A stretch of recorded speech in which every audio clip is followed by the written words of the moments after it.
And Louisville comes out, takes care of business in the first half, and then goes on an 8-0 run to go up 49-31 at the under 16 timeout. They did all of this without Noah Waterman, basically playing, a 7-man rotation every once in a while, putting Frank in. Shout out to Big Frank the Tank. Shout out to Frank. Dude, these 6 to 8 Frank minutes.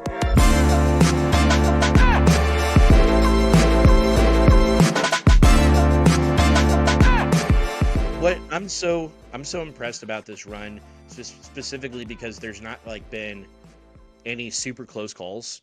The Pitt game came down to the last possession, but it seemed like Louisville kind of had control of that, and Pitt was trying to kind of break through one last time, right? But the EKU game was close, obviously no Waterman buzzer beater, but at the same time, there have been a lot more games where it was a 20-plus point blowout.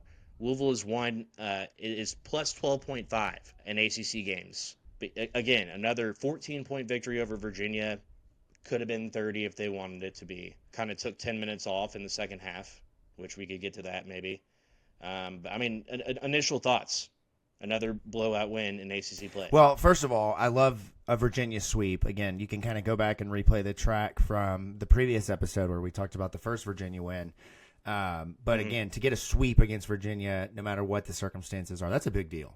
So shout out to Pat Kelsey and the Cards for doing that. First time in program history, which is again pretty hard to believe. Stacking up the just notable accomplishments in building the resume for Coach of the Year in the ACC and potentially in nationally. I mean, I know obviously Louisville's not ranked right now, but if they kind of continue in this ascension, Pat absolutely should be in the conversation for Coach of the Year. And sweeping Virginia, again, I know Virginia is down this year, but when you talk about what they have done to Louisville over the last 10, 12 years, it's a big deal. So in this one, it wasn't particularly as easy as the first one. I know it kind of came in bunches. When, Louisville then would get a 3, then start a run. But Virginia was there for a while, scoring with Louisville, really relying on Elijah Saunders to kind of carry them. They weren't getting a ton from Isaac McNeely. And as the game, kind of progressed, other guys on Virginia's team stepped up, right? You had Anthony Robinson in the second half, Blake Buchanan. But no matter how much Virginia punched back or attempted to punch back, Louisville had a counter every single time, and it was a Rain Smith 3 or a Terrence Edwards defensive play and transition, getting a transition bucket, right? It was really cool to watch them again, in my opinion, win a different way. The amount of games this season in which there's been a different leading scorer is probably one of the most underrated storylines on this team. I mean, I know they talked about it before the Louisville game against Virginia, but you talk about Rain Smith, Javon Hadley, Terrence Edwards, and Chucky Hepburn. They have all led the team in scoring multiple times. Rain Smith this weekend once again leads the team. So they have a variety of ways in which they can score. They demonstrated that. They played a physical defensive game. Love what we're getting out of Terrence Edwards right now, man. Absolutely love it. I'm sure we'll get into that. But big win in the belt, in the tool belt for Louisville. I know it's not a quad one win by any means, but you stack those wins, you avoid the losses at the bottom of the ACC. I'm going to again toot my own horn and tell you that Virginia is a bottom 4 team in the ACC. I told you that 3 weeks ago, and I believe it even more so today. But great win, and I love the focus to be able to kind of, I know they took their foot off the gas a little bit, but to be able to put the bow on it and put the nail in the coffin, whatever phrase you want to use, get out of there with a win, with the biggest crowd that they've had at the Yum Center. Shout out to the crowd since 2021, 22, I think they said. So 18 or 19,000 strong.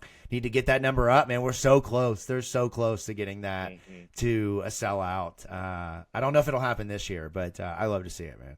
It's I mean, at this point, you have a lot more people trying to get into the building.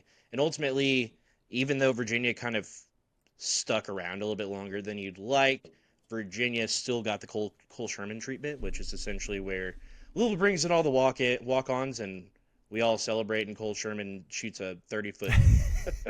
He was getting that shot up, bro. He was getting that shot up 100%. But no, I mean, Louisville comes out, takes care of business in the first half, and then goes on an 8-0 run to go up 49-31 at the under 16 timeout.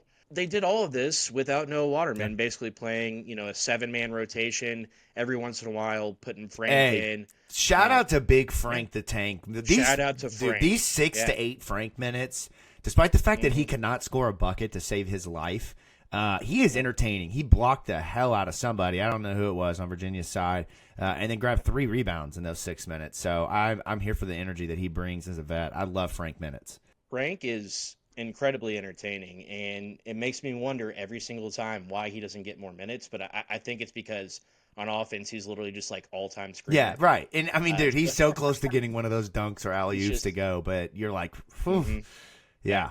You love Frank, right? Love like him. he comes straight to the locker room and starts tweeting out support for his guys, which you just love. Like, who does that? Who's a fifth-year senior who's played at Syracuse, played at Georgia, and then not getting the opportunities that he maybe expected, especially in the wake of your star big man getting hurt, still not getting those minutes, and it hasn't mattered, which is just fantastic. It's also a testament to James Scott.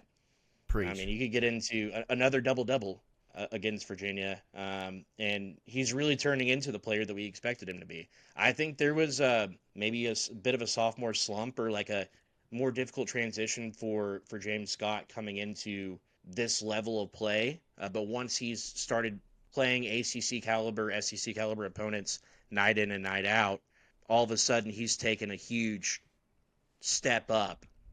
He's really started to figure it out, I guess. Yeah. The evolution of James Scott has been so much fun to watch. He's been in double figures, 5 out of his last 7 games, and I think he's had a double-double in 3 or 4 of those. You're seeing him become much more confident around the rim. They're looking for him much more around the rim, particularly with that lob. He has been a great offensive rebounder, also a great defensive rebounder, and he is a guy that can impact the game without having the ball in his hands as a lead player or playing through him. And that is what you want to see out of a guy that should still literally be a freshman in college, right? Or at fringe. I mean, he might even still be the age of a high schooler. Because of him being the youngest player in college basketball last year, he is really coming into his own, and I love to see the role that he's playing on this team.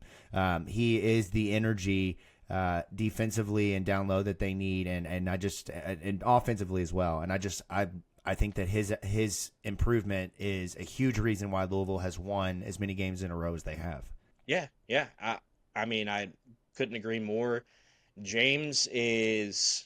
Yeah, the ability to play without fouling is such a huge component in right. That's a ACC play. I mean, that shows that's it right there. That's really what it's come down to. Is he's playing with more confidence, which means he's fouling less and getting a lot more minutes. Maturity. You're seeing him mature, right? As he's had to play and absorb more minutes because of the injury to Pryor.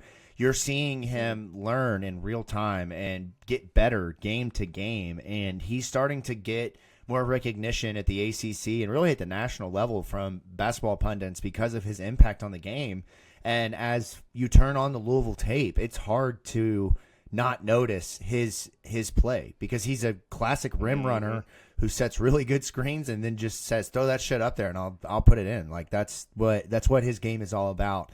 And there's going to be an evolution to it. Like, he's not ready to be an NBA guy by any means. So you probably have a lot more time with him, meaning like another season.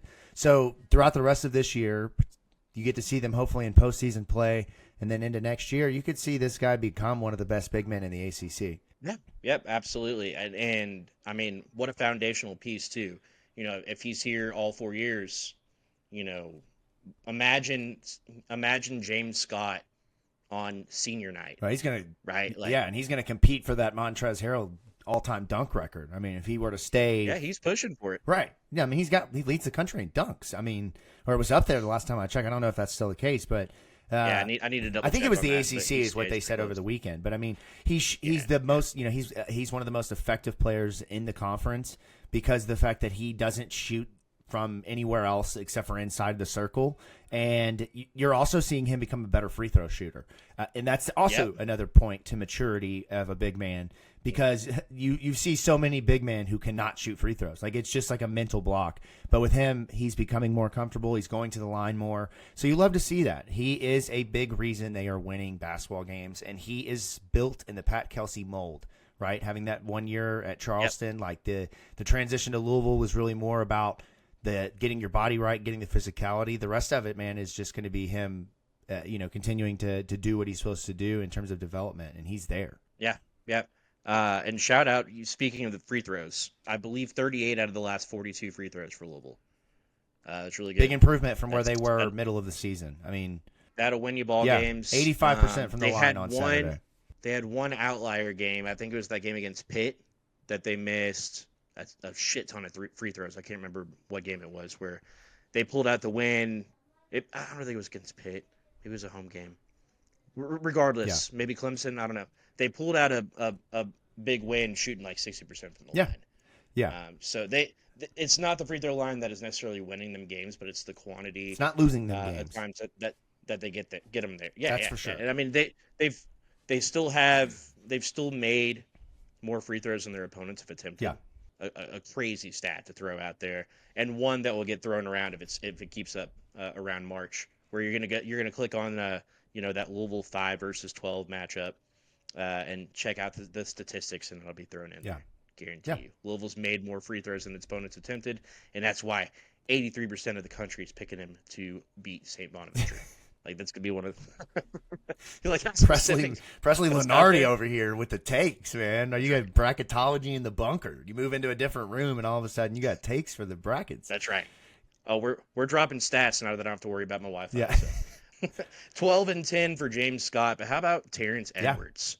16 points, 6 rebounds, a dime, only 1 turnover, 1 steal, like just a stat sheet stuffer.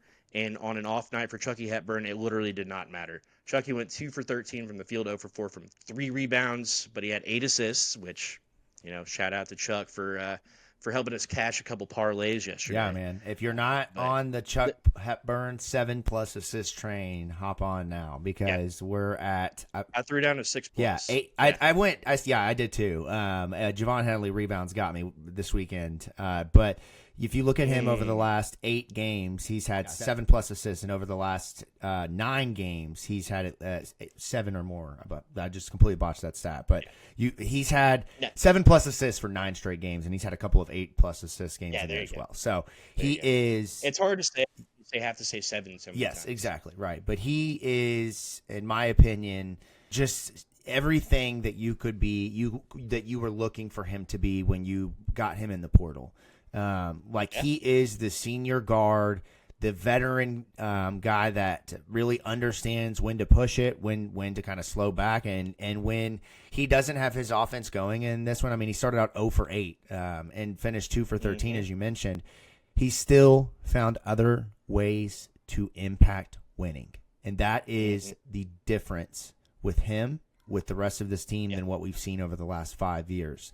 And why I have so much confidence in Louisville continuing this ascension. They may not continue and win every single game, but why I feel very much confident that this is a tournament team is because of Chucky Hepburn. He is a guy that can win you tournament basketball games. 8 points, 8 assists, 4 steals. That is winning basketball, Press. Yeah, I mean, for a guy that you're used to him being such a contributor, scoring wise, you still saw him impact games in so many different ways. I think he probably had opportunities for 16, 18, 20 assists yesterday. Yeah. There were a lot of missed shots. Louisville shot 20, couple missed dunks 28, too. 29% from 3. Yeah, missed dunks, missed layups, and Chucky had a hand in a lot of those. So that was tough for me to watch in the beginning. All the parlays hinging on Chuck getting 6 assists. We made the guarantee on the last couple podcasts. And then the damn ESPN app not updating. I'm like, Chucky just had 2 assists. Why does it still say he's at 4? What's going on?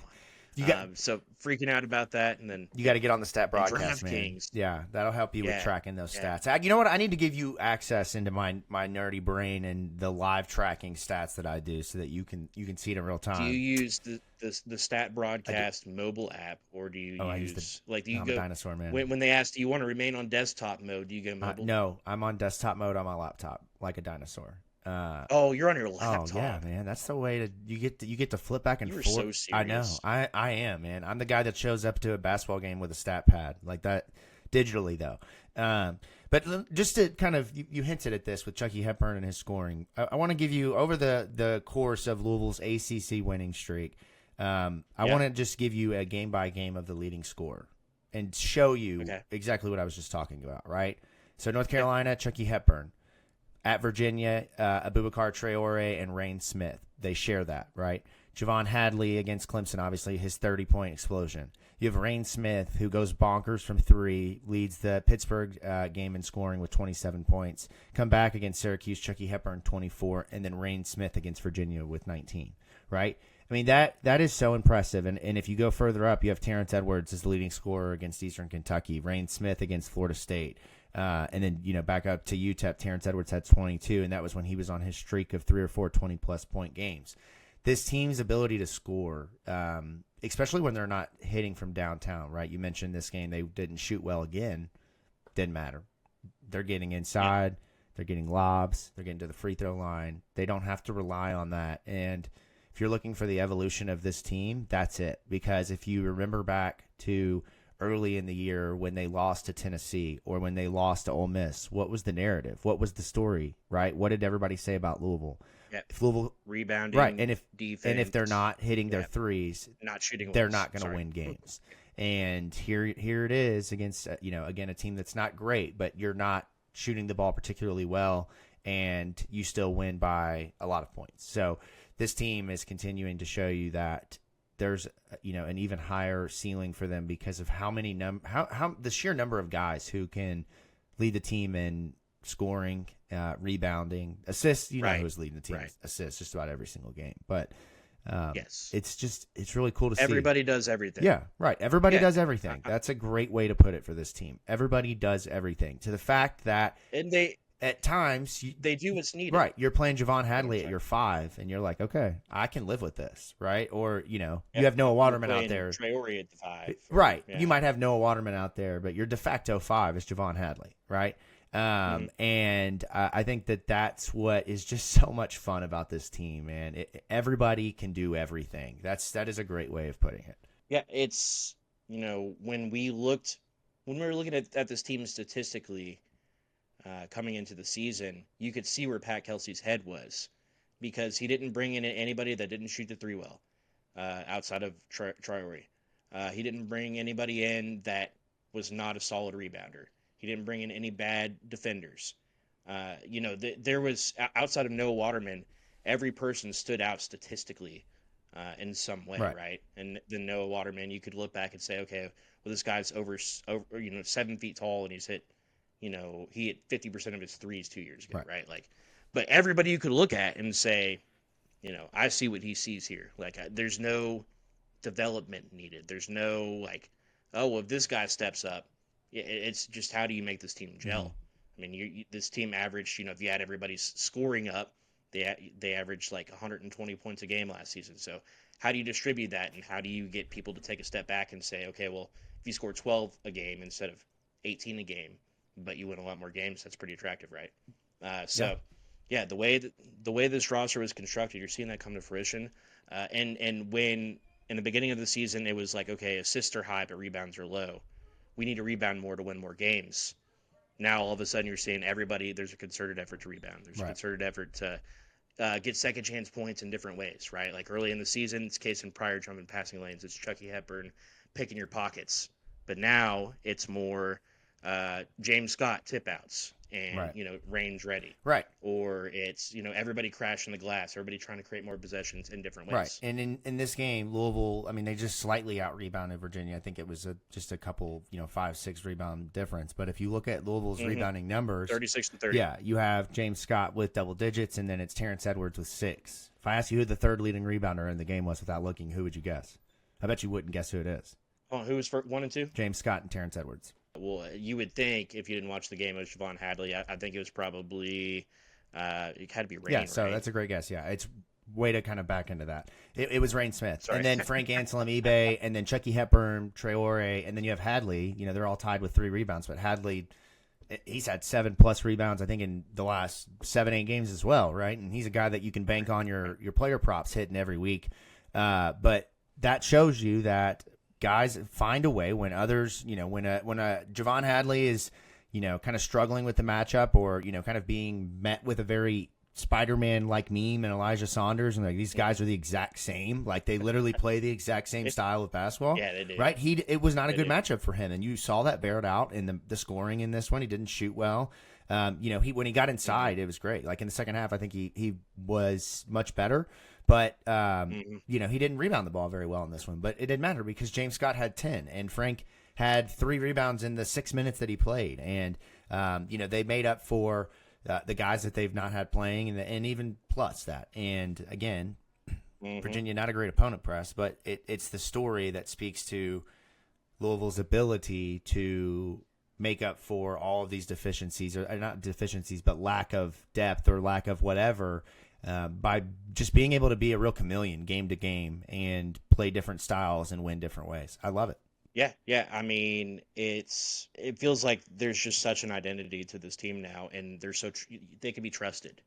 And I think that, like, you're almost comfortable watching this team. Like and that feels weird, and like you don't trust your instinct there, but like the Pitt game, I just felt like nothing was going right, and I just felt like for whatever reason they just allowed themselves to hang around, and then when it was crunch time, they just pulled through. Yeah. Every play that needed to be made was made. Yeah, they said it's been like that across this win streak, especially once the team got their feet under itself. Sans case of fire. What I was gonna say is they sent Pittsburgh kind of on a tailspin. Lost the last 2. Yeah. Got into blows with Florida State midweek, and then losing overtime to Clemson in a tough game. Yeah. But you're exactly right. You trust this team because of the veteran presence that they have. You even trust, Kenai Roos when he gets in. He's not really impacting the game a ton, but when he gets in, he's doing little things. He's getting rebounds. He's getting deflections, going to the free throw line, doing whatever it is, getting a dunk in the final moments of a game when it doesn't matter, but it's a highlight play, right?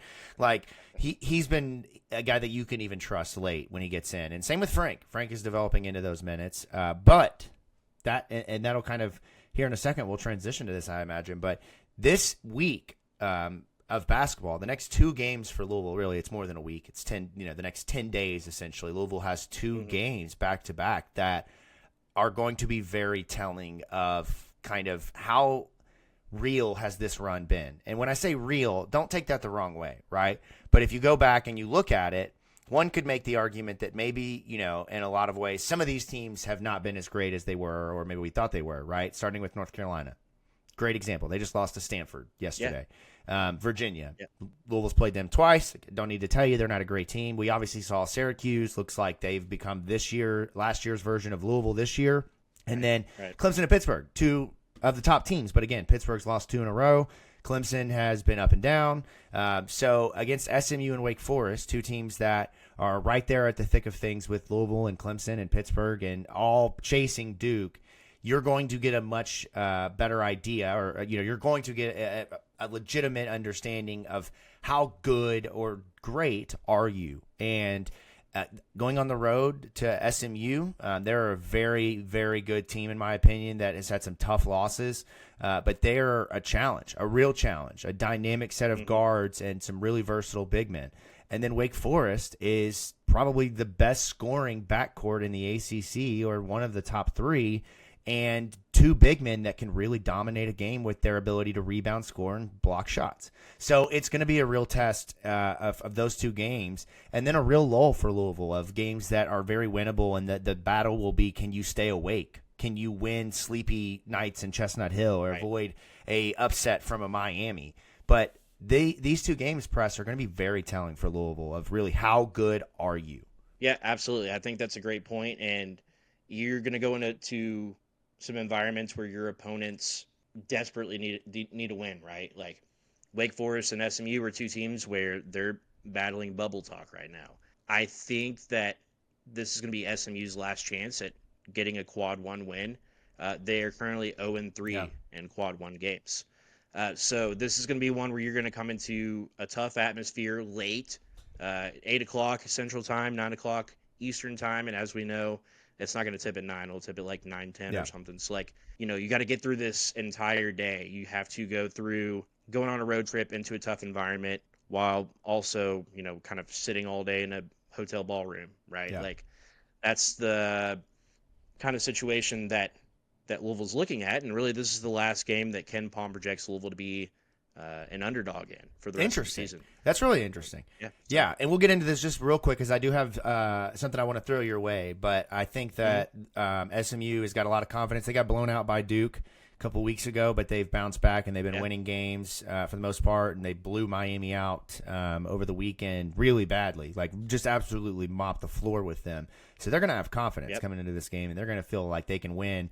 And we're gonna meet another one of our old friends in this game. We'll get into it in just a few minutes and talk about who that is. But this is a guy that at the time was a really contentious player. Storylines had a lot of friction with the coaching staff. When he played well, he made a big impact. Give you a sneaky hint here. You go back to the NC State game where a game winner was won in the Chris Mack era, and you see the highlight of him, and now he's kind of matured. He's had 2 stops and is now one of the focal points of that SMU team. But they're a veteran transfer bunch that has guys that are very battle tested, and it's going to be really interesting to see how Louisville plays against them. Now, let me ask you this to put a bow on the game against Virginia: MVP or player of the game and stat of the game. Where are you going with those two? If I have to ask you those, see, player of the game. I think I have to give the nod to Terrence, even though Rain Smith is your leading scorer. I think Fat Edwards kind of finding a way to make stuff happen, which in this game was a lot of just getting downhill, drawing fouls, getting to the basket, kind of playing Chucky Hepburn style of play, if that makes sense, like kind of taking over for him a little bit. So I'd say that Fat Edwards is the player of the game. And I'm going to go 3-point shooting as my stat of the game. 6 for 23 from 3-point range. And so basically everybody not named Rain was taking lots of threes and missing a lot of threes. So Rain 4 for 11 from the field. Javon Hadley hit one early and then never took one again. So to me, Rain Smith and 3-point shooting. Yeah, I love that. Or excuse me, Fat Edwards and 3-point shooting. Yeah. No, I love what Terrence Edwards did in this game. He was very aggressive when he needed to be, attacked the basket, really got downhill, especially when he had Blake Buchanan, I think, was guarding him. And I can't remember who else. There was another guy that was guarding him from Virginia off the bench. I think it was Buchanan. And every time he took him right off the dribble and got inside and scored. Yeah. And he is the most in control, out of control player I've ever seen in my life. It is hilarious to watch him go in and you're like, no. All right, bet. Way to bank that in. Great bucket. Yeah. I love that. I'm conflicted here. I literally think that you could go with anyone in Louisville's starting lineup. And I might sound crazy, but I'm going to go with Chucky Hepburn because the stat book tells you one story or tells you a story, but it doesn't tell you the full story. And while he was 2 for 13 from the field, 0 of 4 from the 3-point line, he was 4 of 4 from the line. He had 8 assists, he had 4 steals, and he scored 8 points. So this is a guy who impacted the game outside of putting the ball through the hoop. He was getting the ball, as we've talked about throughout the show, to the scorers, and this one who had the hot hands, mostly Rain Smith and James Scott, but was very smart with how he distributed the ball. Didn't take 13 bad shots. Like, I'm going to say that now. Like, those were 13 in the game shots, and some days it just doesn't go for you. But was very much still in this one, had his head in it, and really led Louisville through a challenge that was Virginia at times in the second half where it did get a little bit close. I mean, Louisville only outscored Virginia by 3 in the second half, right? So it was a close game. And then stat of the game, again, I could go a number of different ways with this one, but I'm going to go through the free throw line. 23 of 27. I think we talked about this one as well, but this team, middle of the season, the free throw line reminds you of like the late days of the Pitino era where it was great. Like you had wonderful teams, but you're like, God, these teams can't shoot free throws. Like, what are they doing? Middle of the season, they really struggled. Everyone, not just James Scott, but everybody was struggling. Noah Waterman, great example of a fantastic shooter. Everyone outside of Rain Smith struggling from the free throw line. And for them, they're a team that has learned that we can get inside, we can attack, we can play through the paint, we can play outside, inside, outside. And when they start to play like that, when Javon Hadley starts going downhill and when Chucky Hepburn starts going downhill and when they start throwing the lob to James Scott, these teams get tired of it, right? And they start – we saw it with Anthony Robinson getting the flagrant one. They start hacking and fouling and sending guys to the line a lot quicker. Louisville took advantage of that and used it as a way to kind of propel them through their lack of three-point shooting to win this game. I love that. That's a fantastic stat breakdown. One thing that we didn't talk about much is Noah Waterman not playing. And Pat Kelsey discussed it after the game Do we know what game Noah Waterman actually broke his thumb? So I would have to go back and check, but I believe he has had that on his hand since the EKU game, which was when he hit the game winner. So my thought was that would have happened against Kentucky. I don't know that for a fact, but I'm fairly certain that I remember the EKU game being the first game. And we could go back and, we have a Rolodex of great photos from our photographer, Jared Anderson, who, great job game to game, right there in all the action. You could probably find that out pretty quickly. When did he replace the tags with the thumb brace? That's the question for Noah Waterman this year. When did he replace his Adidas shoe tags with his thumb brace? Let's go back. Yeah.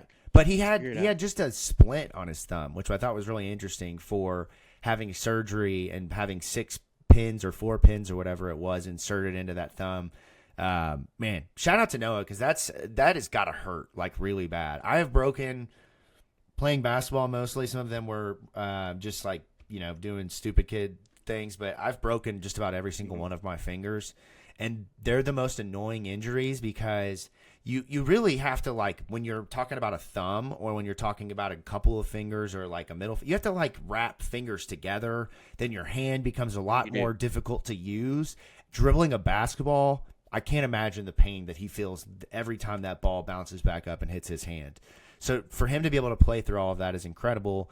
And his absence was certainly felt from, just depth perspective. But other than that, he really hasn't given Louisville a lot. Like, he hasn't played bad, but he hasn't really given Louisville much of anything except for just quality minutes. This is what I'll say. He's missed a lot of threes, not been great free throw shooter, but it's his energy. He's still active. I would like for him to handle the ball a little bit less from time to time, but still, New York, Noah, man, it's it's one of those things where you get what you get and you don't throw a fit. Imagine playing with the basically fresh out of surgery, thumb. I'm gonna make surgerized. Surgerized is definitely a word for sure. Surgerized? No, it's not, but it is now. We're making it surgerized. I got surgerized last week. Yeah, so Noah Waterman hitting a game. Did he hit a game winner with a freshly surgerized thumb? Is what I'm getting. That's what I think. I'm fairly certain that he did.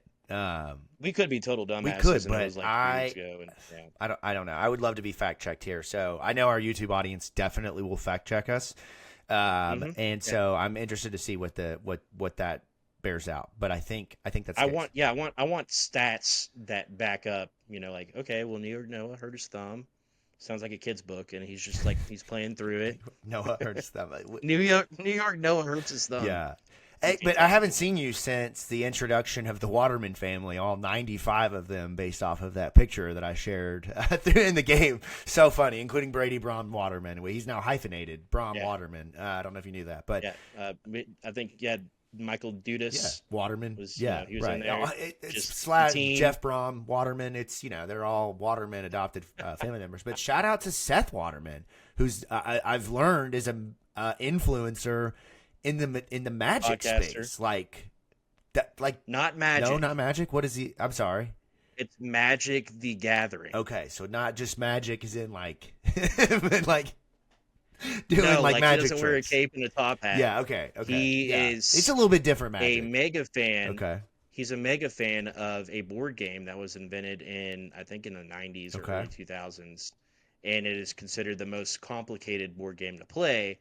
And it's like Cards Against Humanity, which is like more our style of board game. Say stupid, what do you mean? uncomfortable shit and drink. Exactly. Yeah.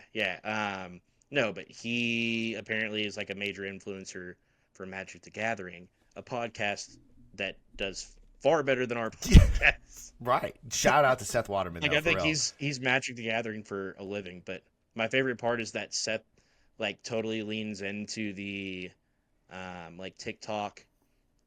RIP TikTok, by the way. For now. That whenever you open a video and you're like, do you want to know how to get your commander back in really TikTok voice? Right. He's mastered the TikTok I'm voice, here for that, man. And I saw he went on Mike Rutherford's show. So shout out to Mike for being able to get Seth. It might have been a complete joke, but I'm fairly certain that I saw that on Twitter.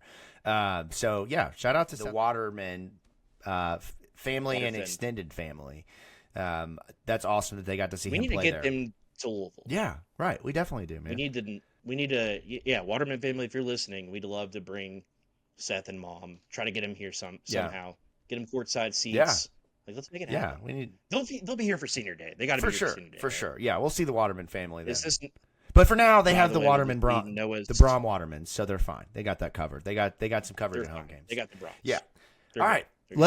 let's talk a little bit about SMU and Wake Forest. We can particularly kind of delve in, to SMU. This is a team that I think if you go back to the archives of Starting 502 podcast and you do some of the kind of post-transfer podcast pods, I told you that this was one of the teams I was the most intrigued by in the conference. They had a great transfer portal haul in the offseason. They obviously made a coaching hire. And I think that when you look at their made up, kind of where they are now, it reflects that. And it reflects the kind of Andy Enfield that we've traditionally seen at his stops at Florida Gulf Coast and then at USC, right? Those really quick guards, a lot of scoring, and then really a lot of versatile players. And that's what SMU's team is this year. They're led by a very familiar name, one that I still to this day press, like, it's the guy that I just don't understand what Kenny Payne and staff were doing, and that is Boopy Miller. He went from Central Michigan to Wake Forest, and Louisville was involved with him at some point in that conversation. Don't know how serious it was, but he became a really quality guard next to Hunter Salas, another transfer that came to Wake Forest for Steve Forbes, and those two were dynamic, and they were why Wake Forest has been what it's been over the last couple of years. And so now he goes on and looks for an opportunity where he can be the guy.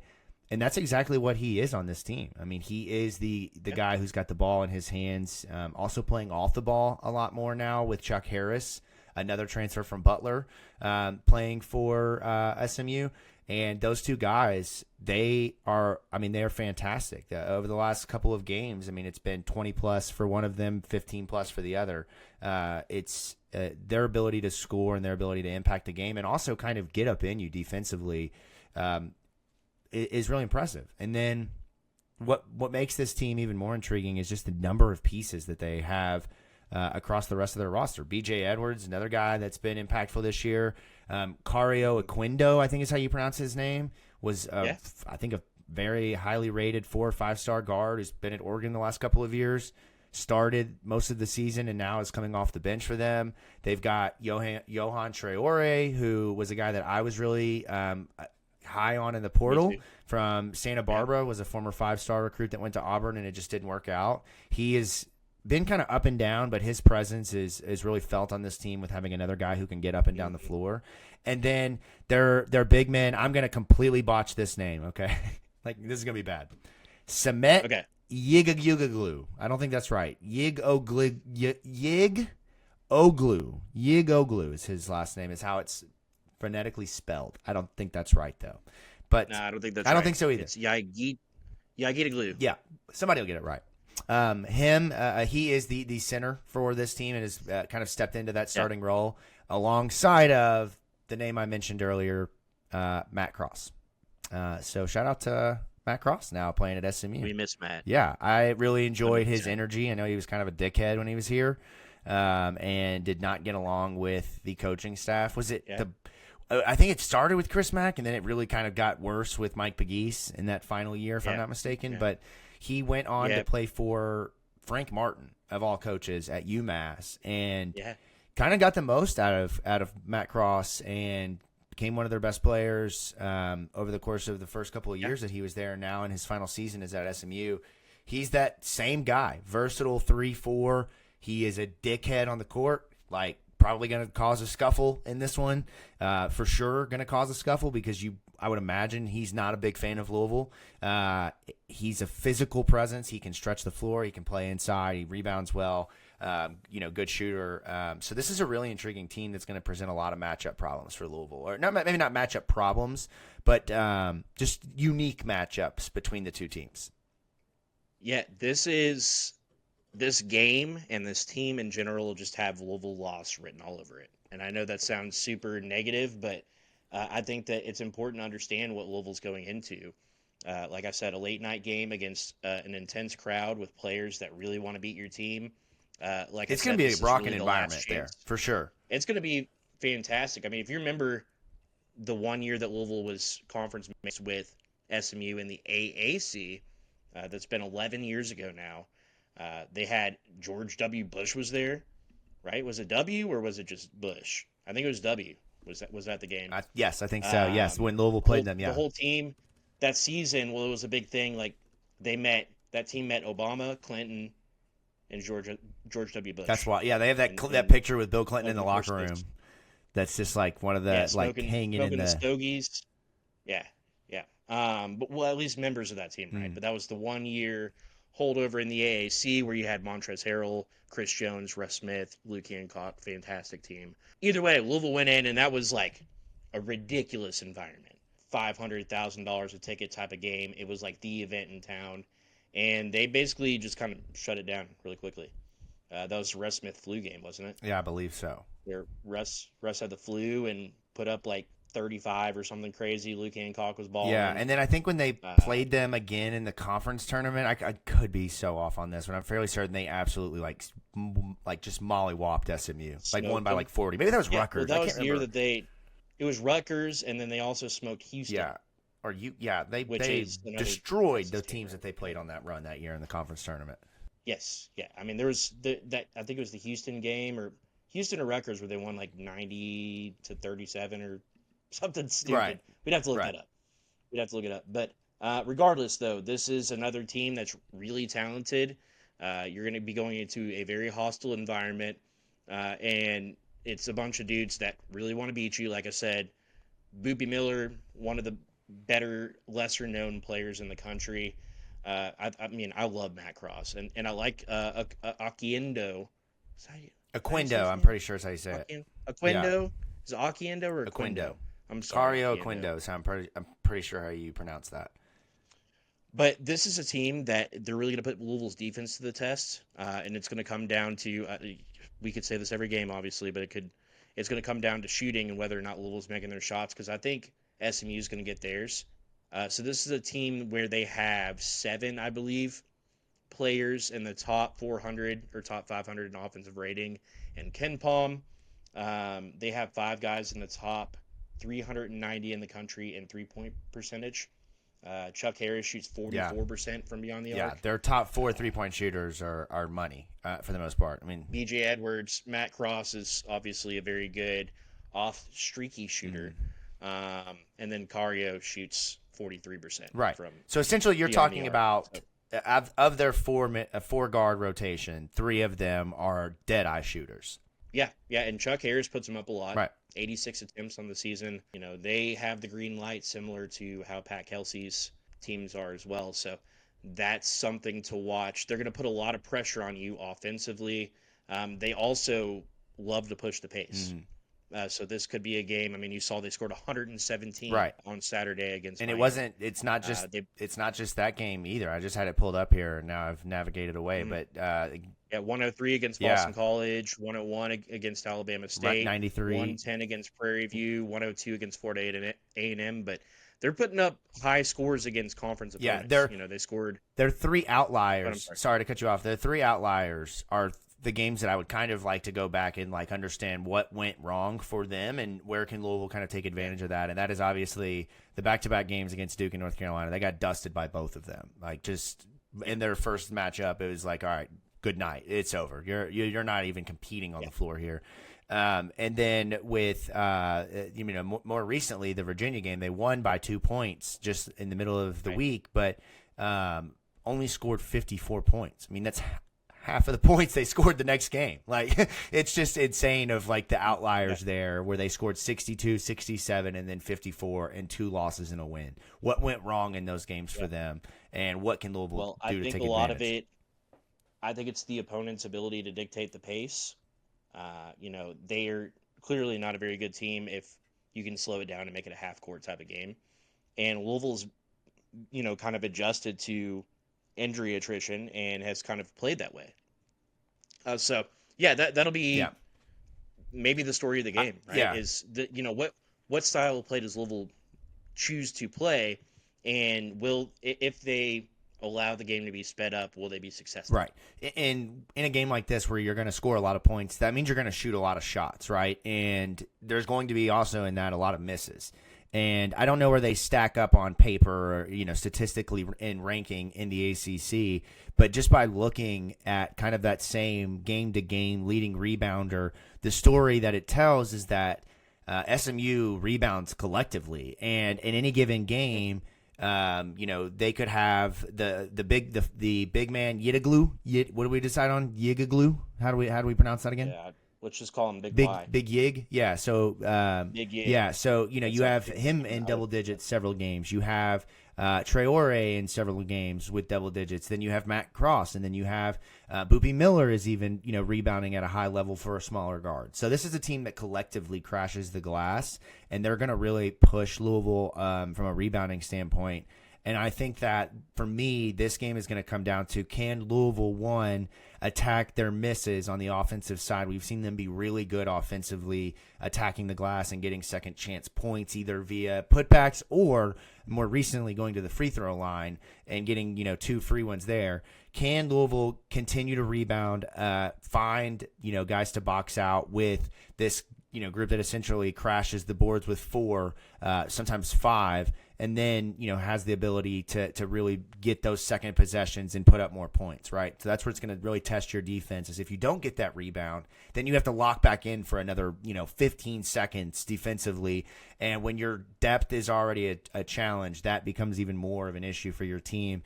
I agree with you. This is a game that I think has a loss written all over it. However, what I think the reason why I have confidence that Louisville will win this, and why I'm predicting that Louisville will win this, Presley, is that Louisville is really good at dictating the pace. Louisville makes you play their style of basketball. Pat Kelsey is a savant at making you stop in your tracks and play our style. I think there's factors in this game where I could see Louisville getting off of their game with that. But I also think that just right now, this group is locked in. They are locked in. And I think that they're going to have the time to be able to scout and be able to watch and be able to do what they need to do in a late game situation, late at night, to be able to pull out a win. I just think it might be an ugly win where maybe they don't shoot well and it goes down to the wire, but Louisville's able to do just enough bend, don't break defensively to win because they attack the glass. I'll go James Scott double-double in this one. James Scott double-double. I like that. Javon Hadley double-double, actually. Let me switch it up. Javon Hadley double-double in this one. Okay. Yeah, I'm going to switch it up. Switch. Javon Hadley double-double. They're going to put the ball in his hands a lot. That's why I say that. He's going to get a lot of misses around the rim and then quick cleanups. So I've been crunching the numbers. All right, let's hear it. Louisville basketball has been shooting lights out in true road games. Lights out in true road games. So let me give you these stats. In their true road games, they made 14, 15, 7, 13, and then 12 three-point shots. They are shooting collectively. Hold on, let's put these numbers in real fast. Putting the numbers in real fast. I didn't put the Syracuse game numbers Crunch in. them. They shot 12 for 28 from the field against Syracuse, which puts them at crunch 61 for 150 on the season on the road in true road games. Rain Smith is now 23 for 47 in true road games, which is just shy of 50%. So Louisville's shooting over 40% from beyond the three-point line, and Rain Smith is almost shooting 50% in true road games. That is the deciding factor in this game. Yeah, I like that. 100%. Yeah, so they, for whatever reason, they go on the road and they shoot really well from beyond the arc, and oftentimes it's out of set plays. Right. It is, it's just what needs to be done, and they execute. Yeah. And I think that's the difference in this game. If Louisville can continue to make three-point shots and dictate the pace of the game, they win. I think this game has loss written all over it, and if they win this game, I think this is the game that shows you that they're for real. Like, if they win this game, Sweet 16, Elite 8. Interesting. Level of play. I like that take. I'm going to say, and it's a great way to kind of segue into what is then a week off. They won't come back and play again until the following Tuesday night, if I'm not mistaken. Which I hate. Yeah, I like it. You get Wake Forest. And in my opinion, as of today, Wake Forest is the third best team in the ACC behind Duke, Louisville, and then Wake Forest. They have really come on.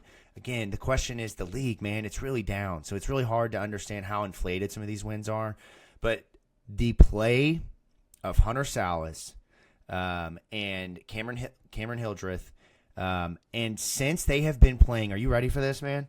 Since they have been playing Tyler Johnson more there as the primary guard and putting Hunter Salas off the ball, Hunter Salas has been scoring the shit out of that thing. And that is a worry of mine as well. We're going to see another familiar friend against Wake Forest in Tyler Johnson. Mm-hmm. And those three guards, their scoring ability mostly from, I mean, Hunter Salas is an NBA point guard, right? Like, should have probably gone pro last year. He's dominating again this year. And then Cameron Hildreth is just one of those like pesky ACC shooters that like every couple of years comes through, right? Like it's notorious for like a Notre Dame team in the 2000s. But those two guys are really capable of scoring. They got Parker Fredrickson, sophomore who plays off the bench and has been, or sophomore and junior who plays off the bench. He's been great shooter for them. And then they have Trayvon Spillers and Efton Reed, the two big men I mentioned earlier, who really score and lock that paint down. They're going to be a real challenge. Mm-hmm. I say if Louisville beats them, that would be my take, is that this team, one, I want Duke again in the ACC championship if we can get that far. Like, I want to see that matchup one more time. I know that sounds crazy. Yeah. Maybe I'm the only one that's like, we want Duke, and everyone's like, shut up, Jacob. No, we don't. But I would love to see Louisville from a measuring stick of how far they've come, because they played them and won that first half. And, obviously we know what happened. But and led for a good chunk of the game. Half, right. And then just ultimately Cooper Flagg got in, got pissed off, and just dominated Louisville late, right? And if Louisville can beat Wake Forest, I think there's only going to be 3 ACC teams in the NCAA tournament. Like, I think that's the take right now. You've been standing strong. Yeah, I still think that's the case. And it's just a matter of whether it's going to be Duke plus Clemson, Pittsburgh, Louisville, Pittsburgh, Louisville, Clemson, Louisville, Wake Forest, a combination of those teams. They might get a fourth team snuck in there, but this is not a great conference. And, with Pittsburgh losing to Florida State, and hopefully that doesn't happen to Louisville, it makes these games, these big games against what could be ranked Wake Forest team, even bigger. Yeah, I mean, we will dive into Wake Forest and know a lot more about Wake Forest in the next week, right? So, and their 5-game losing streak, they were coming off a loss at Clemson, 73-62. They've won 5 straight games since then, but it was at Syracuse, home against NC State, at Miami, home against Stanford, and then at Virginia Tech. Next up, they have North Carolina and Duke back-to-back coming into Joel Coliseum, which, by the way, is the 6th best home court advantage in the country this season, according to KenPom. Interesting. But they could be coming in limping a little bit. Advantageous home game situation against Wake Forest. Right now, KenPom projects Louisville to be a 10-point favorite over Wake Forest. Yeah. With all of that in mind, though, I think that's a lot of, it's more in college basketball about what have you done for me lately, and they've won 5 straight games by at least 9 points, 4 of which were by 10 or more points. So a lot to look forward to. As we're looking at if we're looking at this slate of games, it might seem boring, but the next 2 games are going to be rock fights, right? Like, you're going to have to figure out a way to win. And, the health of Noah Waterman will, kind of influence this heavily as well. But and also, I think it was Mike Rutherford mentioned that Chucky Hepburn has been dealing with a back issue and has been having to. Well, I mean, if you've seen in warm-ups coming out of halftime, he has ice or heat or something on his back. That's a guy you can't afford to take off the court. Like, that's why this couple of days where you play again on Tuesday and then you're off is great for Louisville, because they can heal up. It's a de facto bye week, right? So I like that they have that leading into Wake Forest. But this Wake Forest team, again, because of just where the ACC has been, obviously they're going to probably – I mean, if they beat Duke, then we're having a completely different conversation about them. But if they were to go 0-2 in these 2 games, I'm going to think a lot differently about Wake Forest, right? But if they are 1-1 and they lose to Duke because everyone's lost to Duke, like Duke may go undefeated in the ACC, Then Mhm. I'm still in the same take of where I'm at right now, is that Wake Forest is the third best team behind Duke and Louisville. Yeah, yeah. I mean, look, we know they have skilled players. Tyler Johnson was grossly underused in the first half of the Yeah, season. and now they figured it out with him. He's by no means dominating, but what he brings to them is invaluable when you have two guards as good as Hildreth and Salas, because his number one strength was breaking guys off the dribble and either getting to the bucket with a layup or a foul or distributing out. Problem was last year no one could shoot. So he was the leader and probably missed assists because guys just couldn't freaking hit shots. This team has inserted him into the lineup. He's still the same guy, like the same guard you're going to see. But what he brings allows Hunter Salas and Cameron Hildreth so much breathing room to be better scorers and less focusers of being point guards. And that is very, very valuable for Steve Forbes. Also, just an underrated thing to throw out here real quick on Wake Forest. They got Omaha, I believe his last name is Billu. I might be wrong on that, but former 5-star Iowa State commit and player, transferred out after kind of not playing much last year. He played in the first 4 games of the year and has not played since. They got him back over the weekend, and obviously he's going to be recovering, but he's a former 5-star player. So you're talking about a 6'8", 6'9", forward who can do a lot of things, still very raw, but his presence, along with getting Crosby back as well, the Alabama transfer, gives Alabama Crosby, gives them more play. Davin Cosby, I think it's this Davin Cosby. Thank you. But getting him back healthy gives them another dynamic guard who can kind of alleviate the pressure, giving Salas some minutes to breathe, giving Hildreth some minutes to breathe, and that's obviously what I think is kind of propelling their recent winning streak. So gonna be interesting. You've forgotten the most interesting player on Wake Forest team, Churchill Abbas. Churchill Abbas. He is DNP the last 4 games, but was playing some valuable minutes before. He may be injured. I'm not sure, but. He would have been a superstar at Louisville. Yeah, we're seeing a lot of familiar faces in this. Can't convince me otherwise. That mid-year enrollee, man, we got the wrong one, right? Like you're like, yeah, they're taking this guy. It's like I think his name is Churchill or something. And you're like, oh, this guy's name is Emmanuel Okorafor, and he doesn't seem like he's very good. So, anyways, gonna be an interesting one with Wake Forest and SMU Press. I'm excited to see what this Louisville team is because I finally, like from a fan standpoint, have let my guard down. I'm back in the same zone of confidence that I was in the peak years of Patino. And maybe that's in Mac. Maybe that's a downfall of me and I'm going to get hurt again. But I'm ready to get hurt again. Yeah. Like the guard is down. And that's a really good place to be right now for my heart in Louisville basketball. We will see here in like 2 weeks. Are you the Michael Scott meme where you say, I'm ready to be hurt again? Or are you the Michael Scott meme that said, this is going to hurt like a motherfucker? Like which one are you? But no, I want your official prediction. Like, give me a score prediction for SMU. Yeah, that's a great question. I think if you look at SMU's recent scores, as we mentioned, they had some in they've scored 117 and they scored 93, 98, 103. So I think that the game is likely going to probably come down a little bit from that and be in the range of what it was in the Duke and North Carolina games. And then some of the other games that they've won, like an LSU earlier in the year. I think that it will be more likely to be Louisville.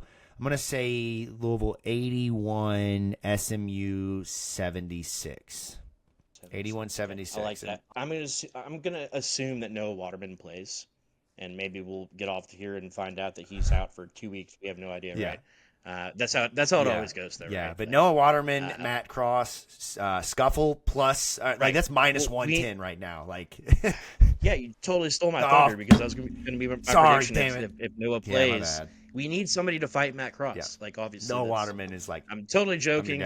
Matt Cross, for your list, I do not want to see any fights. But if we need somebody to fight, we need somebody to be loud mouth, like annoying, like be the guy that's not afraid. It would be Case and Pryor and Matt Cross would be hilarious to watch. They would definitely get into it. They'd match each other's freaks. Yeah. They would totally match each other's freaks for sure. Right. Anyways, I'm gonna go 88-82. If no Waterman plays, I think Louisville wins 88-82. I think they find a way to pull it out. But this does have loss written all over it. I do want to say that out loud, just so it's out there in the world, that this is a game like if you're a Louisville fan, you should be more afraid of Louisville losing on the road at SMU than you should at home to North Carolina, right? Like that's the reality of the situation. But like I said, it'll come down to shooting. I think that New York Noah's going to show up and he's going to make the difference. So bring that New York flair to good old Dallas, Texas, baby. It's not Dallas. It's what is it, Fort Worth? Yeah. Fort Worth. Well, whatever. Yeah. I need Noah to walk Whatever. off in a cowboy hat, like to come off the bus. Wait, in a no, they cowboy are hat. Dallas. Yeah, they're in Dallas. TCU is Fort Yeah, I was Worth. gonna say SMU is definitely in Dallas, Don't but doubt yourself. I need Noah off the bus in a cowboy hat. I think that's the vibe. I'm here. Oh, that would set the Yeah, tone it for definitely sure. What is something like we need rain like in like something Australian? I don't know. What if Rain was wearing like a He just had like a what's the big guy's name? giant pet Crocodile spider Dundee? that he brought with him on his trip. Like, Crocodile Yeah. Dundee and his pet spider yeah, off the bus. I need that energy. right, exactly. I feel like there's so many like just Australian stereotypes that are not fair to heap on him because I don't know. Yeah, and he's not. He's from Right, he's Tasmania, from an island right. in Australia. He's from Tasmania. Right? That Yeah. I think that's Yeah, cool. Tasmanian yeah, right. devils. Like, are you freaking kidding me? Yeah, that's the coolest thing ever. I'd be telling everybody where I was from all the time. I'm pretty sure Tasmania is like it's pretty big. Like it's like the size of like Florida. or Interesting. something. Well, I think it's going to be a great week of basketball. I'm excited. Thanks for having me on the show, Okay. man. I've really enjoyed it. Yeah. Go Go Cards. Beat the Stanks. Yeah, follow us on social media at the State of Lou, YouTube, where you can find the show, There you go. download anywhere you get your podcasts. Starting 502 podcast, from the Pink Seats podcast, Third and Central podcast, State of Louisville. Let's go.